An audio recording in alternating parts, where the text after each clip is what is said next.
تو وہ زیادہ جانتے ہوں گے، میں تو اس بحث میں نہیں پڑھنا چاہتا۔ چلیں ٹھیک ہے، میں بھی نہیں اس بحث میں پڑھتا۔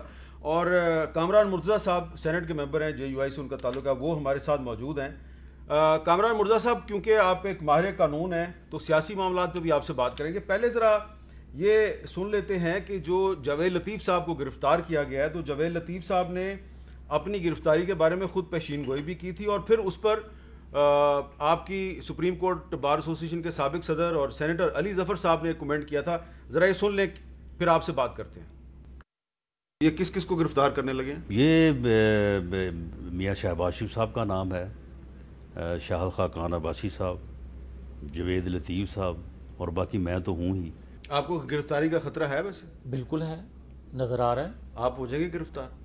میں کہتا ہوں انہوں نے اگر ان کے بس میں ہوا تو یہ چھوڑیں گے کسی کو نہیں۔ علی ظفر صاحب، آپ کی پارٹی کے کچھ وزراء کا بھی خیال ہے جاوید لطیف صاحب جو ہیں ان کا یہ بیان جو ہے یہ ملک دشمنی کے زمرے میں آتا ہے، آپ کا کیا خیال ہے؟ کیا ان کے خلاف کوئی قانونی کارروائی ہو سکتی ہے؟ بالکل، اگر قانون کے مطابق میں جواب دوں تو ہائی ٹریزن اس طرح کے بیانات پہ نہیں ہو سکتی میری نظر میں۔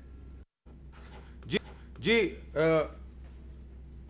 کامران مرتضیٰ صاحب، علی ظفر صاحب کا یہ خیال ہے کہ ہائی ٹریزن کیس جو ہے وہ اس طرح کے بیانات پہ ہائی ٹریزن کیس نہیں ہو سکتا، تو آپ کا اس پہ کیا خیال ہے؟ کہ جاوید لطیف صاحب پہلے سے ہی پیشین گوئی کر رہے تھے میں گرفتار ہو جاؤں گا، وہ گرفتار ہو گئے ہیں، عبوری ضمانت ان کی جو ہے وہ منسوخ ہو گئی ہے، اور لیکن علی ظفر صاحب کہہ رہے ہیں کہ اس طرح کے کیس میں ہائی ٹریزن کیس نہیں بنتا۔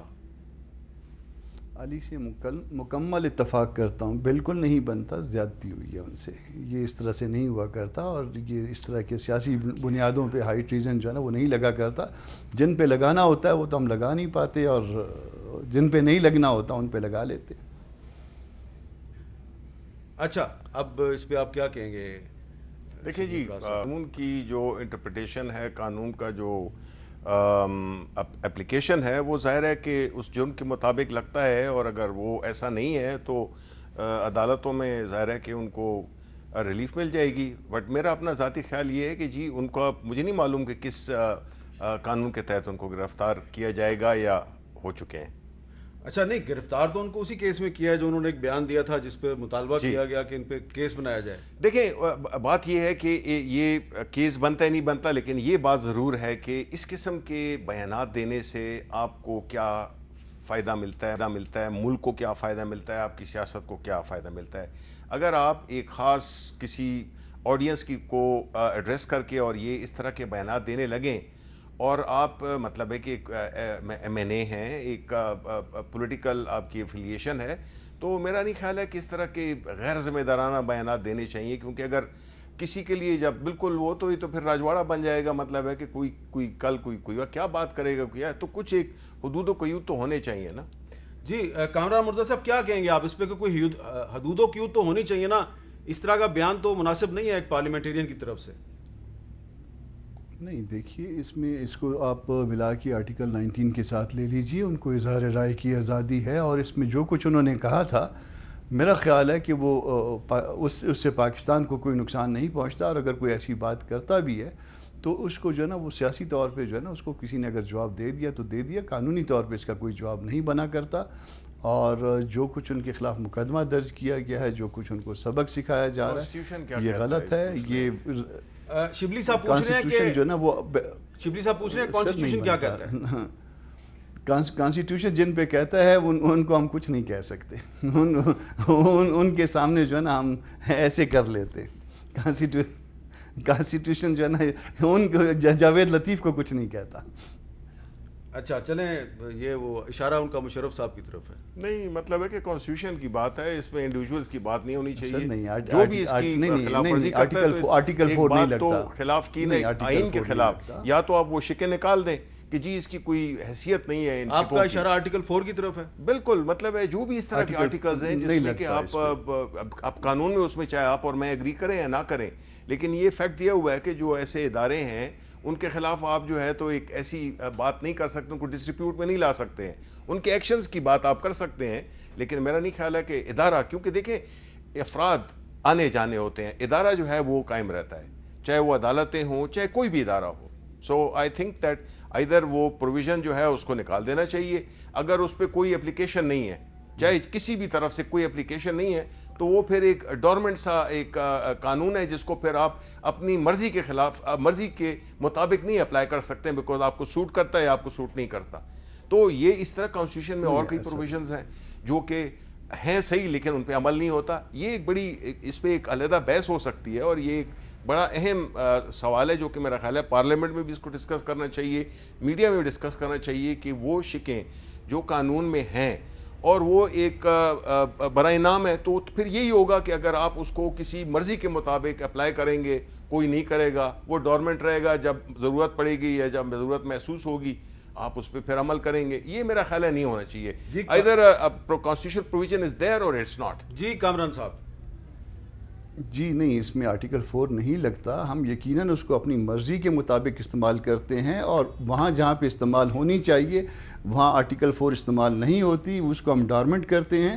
اور اس کو جہاں پہ نہیں لگنی چاہیے وہاں ہم آرٹیکل 4 جو ہے نا اس کو نام لے کے لوگوں کو ڈراتے ہیں. اس کو آرام سے جا کے اس کی پلین لینگویج پڑھ لیجئے گا، اس پہ نہیں لگتا. یہ علی ظفر کا بھی اوپینین ہے، میرا بھی اوپینین ہے، آپ کسی کے سامنے بھی رکھ لیجئے، ان کا سٹیٹمنٹ رکھ دیجئے. یہ قطعاً ان کے اوپر آرٹیکل 4 نہیں لگتا. جن پہ پھر ریپیٹ کرتا ہوں، جن پہ لگتا ہے ان پہ ہم لگا نہیں پاتے.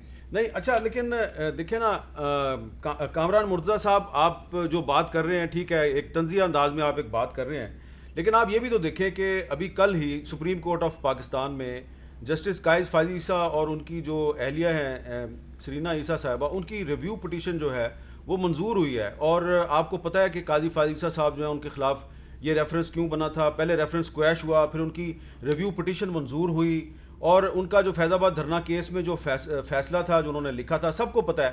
تو اگر قاضی فائز عیسیٰ کو اس ملک میں انصاف مل سکتا ہے تو جاوید لطیف کو انصاف کیوں نہیں مل سکتا؟ سر بڑے رگڑے کھائے ہیں قاضی صاحب نے وہ ساتھ اس کے بچوں نے بھی رگڑے کھائے ہیں، بیوی نے بھی کھائے ہیں. وہ بات تو آپ کی درست ہے. اتنا اس کے ساتھ ساری بار کھڑی ہو گئی تھی قاضی کے ساتھ، ہم سارے کھڑے تھے یا کھڑے ہیں، مگر جس کاسٹ پہ اس کو ملا ہے، جس رسوائی کے کاسٹ پہ جس طرح سے اس نے اس کی بیوی کی ہیلتھ متاثر ہوئی ہوگی، خود میرا خیال ہے پتہ نہیں کیا اس کے ساتھ ہوا ہوگا، بچی کی ہوئی ہوگی. تو مطلب وہ بڑے رگڑے کھا کے اس نے جو ہے نا وہ الٹیمیٹلی انصاف لے لیا ہے. مگر ہر ایک کے ساتھ جو ہے نا وہ نہیں ہوتا اس طرح سے. جاوید صاحب کو مل جائے گا، مگر اس وقت تک جب جو کچھ اس کے ساتھ ہو چکا ہوگا، جو کچھ اس کے ساتھ اس کی فیملی کے ساتھ ہو گیا ہوگا، وہ میرا خیال ہے کہ پھر جاوید صاحب تو پھر بھی MNA ہیں یا ایک پولیٹیکل بیک گراؤنڈ ہے ان کا، مگر کوئی عام آدمی ہو تو وہ بیچارہ جو ہے نا وہ اس سے بھی بہت زیادہ رگڑے کھائے گا جتنا کچھ ہو سکتا ہے. وہ نہیں بات کر سکے. شبلی فراز صاحب، یہ ایک سوال بنتا ہے کہ قاضی فائز عیسیٰ صاحب پہ پہلے ریفرنس دائر کیا، ریفرنس کویش ہوا، اس کے بعد پھر ریویو پٹیشن میں وہ گئے، وہ جو فیصلہ تھا اس میں کچھ حصوں کے خلاف وہ بھی منظور ہو گیا. تو اس میں تو آپ کے جو ساتھی ہیں وزیر قانون فروغ نسیم صاحب بار بار اپنا وزارت چھوڑ کے عدالت میں جا کے کھڑے ہوتے تھے، آرگومنٹس کرتے تھے ان کے خلاف، پھر آتے تھے واپس پھر وزیر قانون بن جاتے تھے. آپ نہیں سمجھتے کہ یہ جو قاضی فائز عیسیٰ صاحب کی پٹیشن منظور ہوئی ہے اس کے بعد فروغ نسیم صاحب مناسب نہیں ہے وزیر قانون کے طور پہ بیٹھے رہنا؟ اگر مقدمہ ہارنا ہی اگر کرائٹیریا ہے تو پھر تو آدھے سے زیادہ ہمارے ملک کے وکیل کو استعفیٰ دے دینا چاہیے. یہ ایک انوکھا واقعہ تھا کہ ایک وزیر قانون جو ہے وہ ایک سے زائد مرتبہ وزارت چھوڑ کے عدالت میں کھڑا ہو جاتا تھا، جا کے جج کے خلاف آرگومنٹس دیتا تھا، پھر واپس آ کے پھر وزیر قانون بن جاتا تھا. ٹرو. دیکھیں یہ تو اس کی ریکوائرمنٹ یہی تھی کہ وہ ایز اے وزیر تو وہ جا کے پلیڈ نہیں کر سکتے تھے، تو انہوں نے ان کے کیس کو وہ کیا ایز اے وکیل کیا. سو I don't know the details کہ کیا وجوہات تھیں جس کی وجہ سے وہی اس کو کر سکتے تھے. So I don't know, but the fact is کہ وہ اگر وزارت سے استعفیٰ دے کے وکیل بنتے تھے اور پھر وزیر بنتے تھے تو یہ میرا خیال ہے ایک اور کیس پہ بھی انہوں نے یہی کیا تھا، because maybe the government thinks or he thinks کہ ہی از دا موسٹ، وہ سب سے مناسب شخص ہیں. اچھا کامران صاحب، یہ آپ اس پہ کیا کہیں گے کہ یہ ایک روٹین میں ہے وزیر قانون صاحب جو ہیں وہ اگر ایک سپریم کورٹ کے جج کے خلاف اگر وکیل کے طور پہ پیش ہوتے رہے تو اس میں کوئی مذائقے کی بات نہیں ہے؟ یہ دنیا کی تاریخ کا شاید میرا خیال ہے پہلا واقعہ ہے کہ کوئی شخص جو ہے نا وہ کسی خاص مقدمے میں وہ ریزائن کرتا ہے اور اس کے بعد جو ہے وہ آ کے اس میں جا کے وکالت کرتا ہے، اور وکالت بھی اس وقت جب اس کا لائسنس سسپینڈ ہے اور وہ کنڈیشنلی جو ہے نا اس کو ریسٹور کرواتا ہے لائسنس کو، اور دین اپیئر ہوتا ہے، اور پھر جب اس کے بعد جب اس کا کام ختم ہو جاتا ہے تو اس کے بعد پھر اگین جا کے جو ہے نا وہ اگلے دن پھر وزارت کا حلف لے لیتا ہے. یہ میرا خیال ہے دنیا کی تاریخ کا یہ انوکھا واقعہ ہے. اس کا ایک بیک گراؤنڈ بھی ہے، اگر کہتے ہیں تو میں بتا دیتا ہوں. جو مجھے معلوم ہے وہ یہ ہے کہ یہ شاید جب کراچی میں یہ پریکٹس کرتے تھے اس زمانے کی کوئی جو ہے نا وہ پرسنل کچھ معاملات تھے، اور وہ پرسنل معاملات جو ہے نا وہ الٹیمیٹلی جو ہے نا اس کو وہ یہاں تک یہ معاملے کو لے آیا، جس میں گورنمنٹ کو بھی انہوں نے پھر خراب کیا اور پھر اس نہج تک پہنچا دیا. پھر الٹیمیٹلی تو اس کو انصاف مل گیا قاضی صاحب کو، مگر کیا ہوا اس میں کتنا وقت ضائع ہوا. سپریم کورٹ کی ڈویژن آپ کو نظر آئی، سپریم کورٹ جو ہے نا اس کی حیثیت جو ہے نا وہ آپ کو کم ہوتی ہوئی شاید بعض اوقات نظر آئی ہوگی. ہم تو سمجھتے ہیں کہ سب سے بڑی عدالت ہے اور سب سے محترم ادارہ ہے، مگر آپ نے کئی دفعہ یہ محسوس کیا ہوگا کہ سپریم کورٹ جو ہے اس کی حیثیت جو ہے نا وہ انڈرمائن ہوئی ہے. کوئی ایسا مناسب بات نہیں ہوئی ہے جو کچھ اس مقدمے میں، مگر اس مقدمے کے پیچھے جو لوگ تھے وہ اس کے اصل ذمہ دار ہیں. اچھا کامران صاحب، میرا خیال ہے کہ یہ معاملہ جو ہے اس پہ مزید بھی بحث کر سکتے ہیں، کیونکہ اب تو فیصلہ آ چکا ہے، تو جب فیصلہ آ جائے تو اس پہ ہم کافی بات کر سکتے ہیں. لیکن واپس ہم جائیں گے وہ جو جوید لطیف صاحب کی گرفتاری ہے کہ ان کی گرفتاری کے بعد مزید کون کون لوگ گرفتار ہو سکتے ہیں. اس پہ ہمیں جوائن کریں گے مسلم لیگ نون کے رہنما رانا ثناءاللہ صاحب ایک وقفے کے بعد.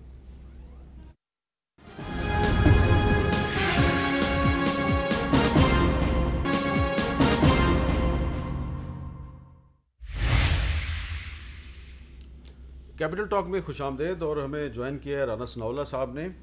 رانا صاحب، کچھ عرصہ پہلے جوید لطیف صاحب نے ہمارے پروگرام میں یہ پریڈکشن کی تھی کہ ان کو گرفتار کر لیا جائے گا. اس وقت تک یہ کیس ان پر نہیں بنا تھا، لیکن ان کو یقین تھا مجھے گرفتار کر لیا جائے گا. تو آج ان کی عبوری ضمانت منسوخ ہوئی کل، اور ان کو گرفتار کر لیا گیا. تو یہ بتائیں کہ اور کس کس مسلم لیگ نون کے رہنما کو گرفتار کیا جا سکتا ہے؟ دیکھیں، کیونکہ موجودہ حکومت جو ہے اسے باسوائے اپنے مخالف یا اپوزیشن کے لوگوں کو گرفتار کرنے، ان کے خلاف گھٹیا ترین انتقامی حربے جو ہے وہ بروئے کار لانے کے علاوہ اور تو کوئی کام نہیں ہے. میاں جوید لطیف صاحب کے خلاف اینٹی کرپشن میں بھی جو ہے وہ کارروائی چل رہی تھی. ان کی بوڑھی والدہ جس کی کوئی میرا خیال ہے 80 سال عمر ہے، اس کے خلاف ایک مقدمہ درج کیا، باقی فیملی کے لوگوں کے خلاف مقدمہ درج کیے. تو اسی طرح سے نیب میں ایک انکوائری ان کے خلاف جو ہے وہ ایسڈ بیونڈ مین کی جو ہے وہ چل رہی تھی، اس میں انہوں نے ہائی کورٹ سے بیل لی ہوئی تھی. تو اس وقت تو شاید ان کے ذہن میں یہ بات تھی کہ ان چیزوں میں گورنمنٹ جو ہے یہ کوشش کر رہی ہے نیب کے ذریعے سے، اینٹی کرپشن کے ذریعے سے، کہ ان کے خلاف کوئی نہ کوئی مقدمہ بنائے اور ان کو گرفتار کرے. اور یہ جو کام انہوں نے کیا ہے، یہ تو میر صاحب آپ یہ دیکھیں کہ کوئی جواز ہی نہیں بنتا کہ آپ صرف ایک آدمی جو ہے وہ پریس کانفرنس میں یا ٹاک شو میں جو ہے وہ کوئی بات کرے اور اس کے اوپر ہی آپ جو ہے وہ غداری کا مقدمہ جو ہے وہ قائم کر دیں، اور اس کی حب الوطنی جو ہے وہ اس کو جو ہے وہ انڈر کویشچن ہے. باوجود اس بات کے کہ میاں جوید لطیف نے جب اس بارے میں بات ہوئی تو انہوں نے باقاعدہ پریس کانفرنس کر کے اس کی وضاحت کی کہ میری بات سے جو مقصد لیا جا رہا ہے وہ بالکل غلط ہے. اور انہوں نے یہ بھی کہا کہ کسی اگر مگر کے بغیر پاکستان زندہ باد، پاکستان پائندہ باد.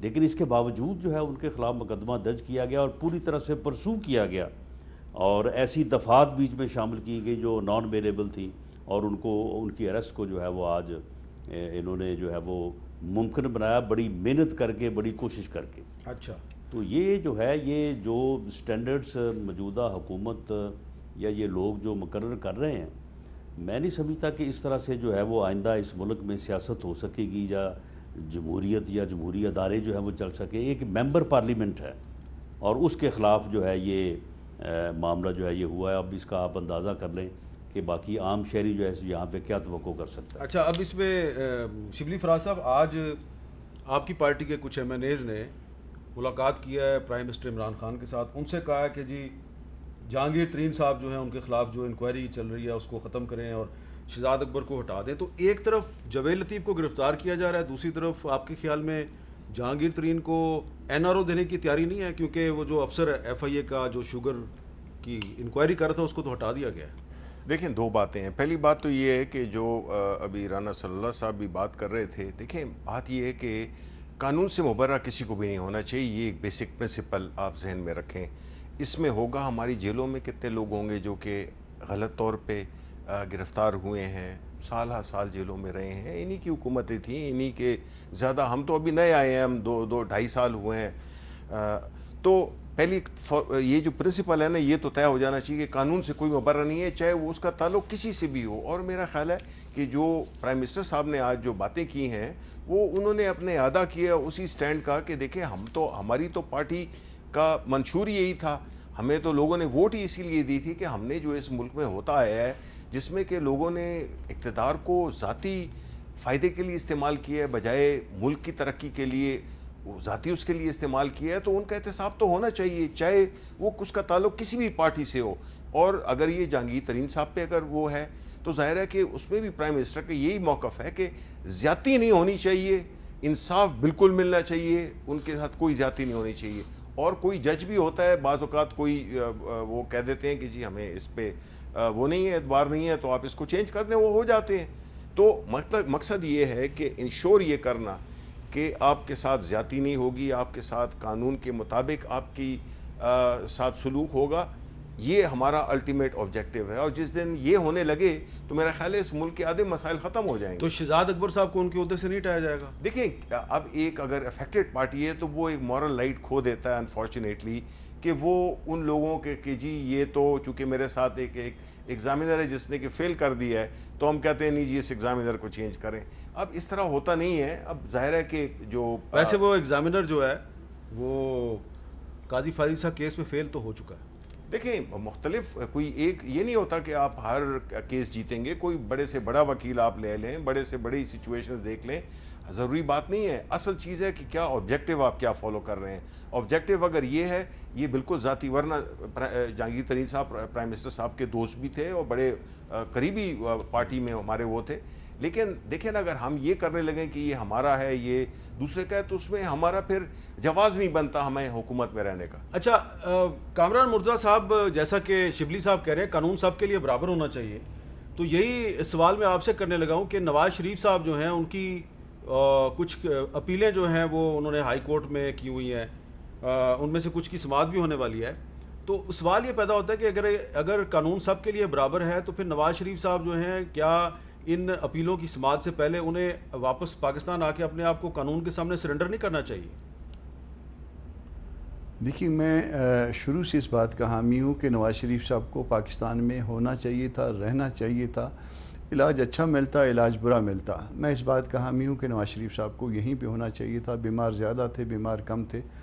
یہ ملک چھوڑ کے جانا، یہ ملک ہمارا ہے اور ہم نے یہیں رہنا ہے، یہاں جینا ہے، یہاں عزت کے ساتھ جینا ہے، یہاں پھر یہیں عزت کے ساتھ مرنا بھی ہے ہم نے. تو ہم نے کہیں پہ جانا نہیں ہے. جب ہم نے جانا نہیں ہے تو پھر کسی بیماری کے حوالے سے یا کسی اور حوالے سے ہم کو نہیں جانا چاہیے. اپیلیں ان کو فیس کرنی چاہیے تھی، ان کو سارے اس پروسیڈنگ میں پیش ہونا چاہیے تھا. الٹیمیٹلی انصاف مل جائے گا. ٹھیک ہے یہ جب جو کچھ ہو رہا ہے یہ غلط ہو رہا ہے، میں خود اس بات کا حامی ہوں کہ جو کچھ ان کے ساتھ ہوا وہ غلط ہوا، ان کے ساتھ زیادتی ہوئی ہے. مگر زیادتی کا مطلب یہ نہیں ہے کہ ہم ملک چھوڑ کے چلے جائیں، ہم منظر سے ہٹ جائیں، ہم پیچھے ہو جائیں. ہم دیکھیے ان کی رسپانسبلٹی آپ کی نسبت یا میری نسبت 100 گنا زیادہ ہے. ان کو لوگوں نے ایک پارٹی کا لیڈر بنایا ہوا ہے، وہ کئی دفعہ وزیر اعظم رہے ہیں، ان کے اوپر لوگوں کا اعتماد ہے، بلکہ اعتماد سے آگے اعتقاد تک بھی بات کر لیں تو ہو سکتا ہے. مگر ایک زیادتی پھر ان کے ساتھ ہونے جا رہی ہے. ان کی ایبسنس میں یہ کہا جا رہا ہے نیب کی طرف سے کہ ان کی ایبسنس میں جو ہے نا یہ اپیلیں سنی جائیں. یہ right from Muharram Ali case جو ہے نا یہ ایبسنس والا معاملہ جو ہے وہ ختم ہو گیا ہوا ہے. ایبسنس میں اس طرح سے نہیں ہوا کرتا. پتہ نہیں جاوید صاحب ہمارے ساتھ جب یہاں پہ کوئٹہ میں تھے تو بڑے رسپیکٹیبل تھے، بڑا اس میں اچھے طریقے سے معاملات چلتے تھے اور یہاں سے کوئٹہ سے جتنے بھی ججز گئے ہیں انہوں نے بڑی عزت کمائی تھی. مگر یہ جا کے اس طرح سے قانون سے ڈیویٹ کرنا خاص کسی ایک مخصوص کیس میں، یہ پورے صوبوں میں ہر صوبے میں یہ پریکٹس ہے کہ اگر کوئی فرض کر لیجئے جمپ کر جائے بیل سے تو معاملے کو ڈارمنٹ کر دیتے ہیں، اس کے perpetual warrant of arrest issue کر دیتے ہیں. کر دیجئے، وہاں تک قانون ہے. مگر ایبسنشیا میں جو ہے نا وہ نہیں سنا جاتا. ایبسنشیا میں ٹرائل کو گو کے پروویژنز ہیں، مگر اس کو سپریم کورٹ نے کہہ دیا ہوا ہے کہ نہیں ایبسنشیا میں جو ہے نا وہ ٹرائل نہیں ہوگا. تو جب ٹرائل نہیں ہوگا تو اپیل بھی نہیں سنی جائے گی، اپیل نہیں سنی جائے گی تو باقی چیزیں بھی نہیں سنی جائیں گی. تو اس طرح سے ان کے خلاف یہ معاملات جو ہے نا ان کی ایبسنس میں سنا جانا میرا خیال ہے کہ ان سے بہت بڑی زیادتی ہوگی. وہ میں ان کے کانڈکٹ کو میں وہ اپریشیٹ نہیں کرتا، وہ درست نہیں ہے، مگر اس کو بھی میں درست نہیں مانتا، یہ بھی غلط ہے. اس پہ رانا ثناء اللہ صاحب اس پہ کیا کہیں گے آپ کہ اگر نواز شریف صاحب نے واقعی عدالتوں سے انصاف حاصل کرنا ہے تو اس کا تقاضا یہ ہے کہ وہ پہلے پاکستان واپس آ کے اپنے آپ کو سرنڈر کریں قانون کے سامنے.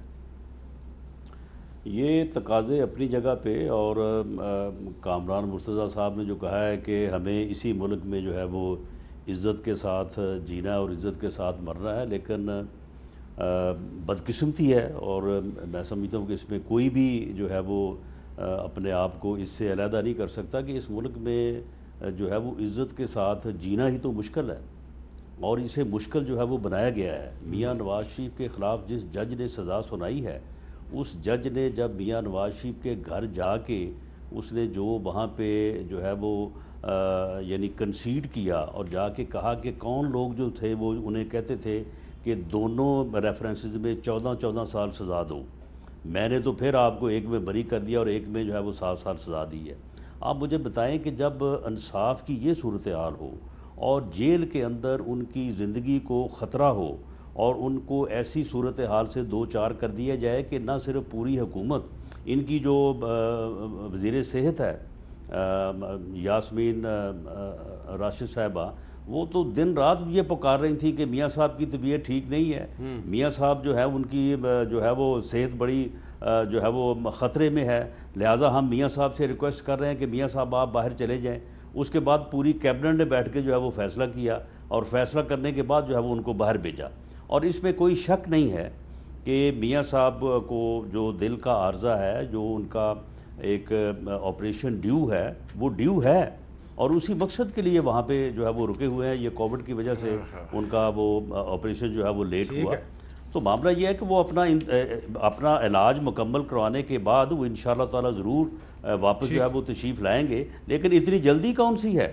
جس طرح سے آپ بڑے معنی خیز طریقے سے مسکرا رہے ہیں. اس میں کون سی اتنی جلدی ہے کہ جی وہ ان کی اپیلوں کے اوپر سماعت جو ہے وہ اسی وقت جو ہے وہ ہونی چاہیے. یہ باتیں سن کے کہ یہ کہہ رہے ہیں کہ اس ملک میں عزت سے جینا بڑا مشکل ہے. یہ کیا وجہ ہے؟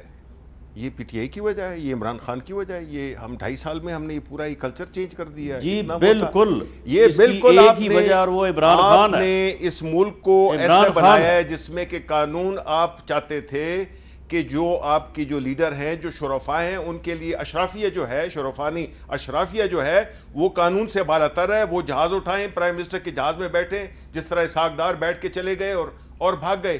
یعنی قانون کا ایک بھٹو تھا نا، بھٹو کو بھی آفر ہوئی تھی بھاگنے کی، لیکن بھٹو نے پھانسی پہ لٹک گیا، لیکن وہ ملک میں ہی رہا.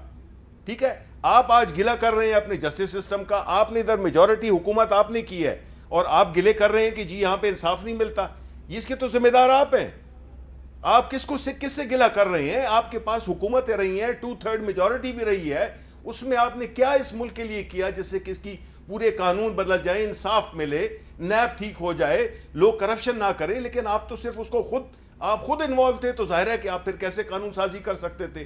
آپ اپنے خلاف قانون کیسے بنا سکتے تھے؟ جو کہ آپ نے نہیں کیا. آج وہی چیز آپ کے پلے پڑی ہے. ابھی آپ جو ہے کہہ رہے ہیں کہ اس ملک میں انصاف میں سے کوئی رہ نہیں سکتا. بڑے افسوس کی بات ہے رانا صاحب. جی ایک بریک لیتے ہیں. جی چلیں شبلی جی جلدی سے جواب دے دیں اپنا. آپ نے مان لیا کہ یہ سارا کچھ ہو رہا ہے، لیکن یہ بات یہ ہے کہ جو بابا رحمتے تھا، یا اب جو آپ نے یہ نیب کے چیئرمین کو یرغمال بنایا ہوا ہے، اس کی ویڈیو جو ہے وہ آن ایئر کر کے، اس کا کیا حل ہے؟ جب حکومت اور chief executive of the country جو ہے وہ جب ان چیزوں میں ملوث ہوگا، اس کے ہاتھ جو ہے وہ رنگے ہوں گے اس قسم کی ناجوازیوں میں، تو پھر وہاں پہ آپ سسٹم کو کیا آپ تانا دیتے ہیں؟ دیکھیں عمران خان کی کوئی ہاتھ رنگے ہوئے نہیں ہے، وہ ان رنگے ہوئے ہاتھوں کو رنگے ہوئے ہیں.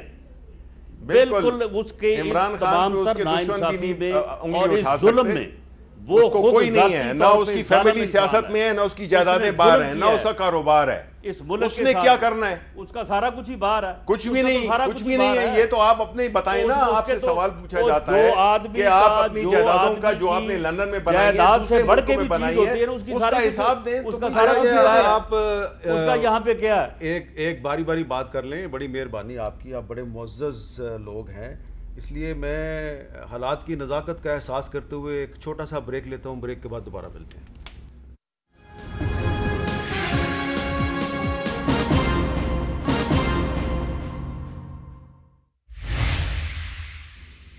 کیپٹل ٹاک میں خوش آمدید. شبلی فراز صاحب،